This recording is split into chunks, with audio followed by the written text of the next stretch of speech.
গাজীপুরে চান্দনা চৌরাস্তার ব্যস্ততম এলাকায় নির্মমভাবে কুপিয়ে হত্যা করা হয়েছে দৈনিক প্রতিদিনের কাগজের সাহসী সাংবাদিক মোহাম্মদ তুহিনকে।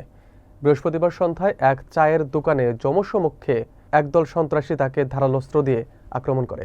ঘটনাস্থলেই তার মৃত্যু হয়। বিস্তারিত থাকছে এম.এ. আজিজের প্রতিবেদনে।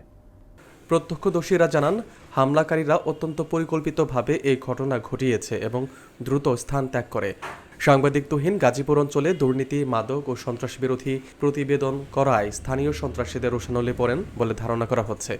এই হত্যাকাণ্ড শুধু একজন সাংবাদিকের মৃত্যু নয়, বরং মত প্রকাশের স্বাধীনতা ও ন্যায় বিচারের উপর সরাসরি আঘাত।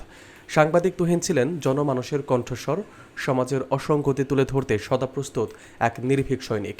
তুহিনের মৃত্যুতে গাজীপুরের সাংবাদিক সমাজ ও সাধারণ মানুষের মাঝে শোকের ছায়া নেমে এসেছে। দোষীদের দ্রুত গ্রেপ্তার ও দৃষ্টান্তমূলক শাস্তির দাবিতে সামাজিক যোগাযোগ মাধ্যম ও এলাকা জুড়ে প্রতিবাদের ঝড় উঠেছে। এটি ছিল এক রক্তাক্ত সূর্যাস্ত, যেখানে সত্য ও সাহসকে নৃশংসভাবে থামিয়ে দেওয়া হলো।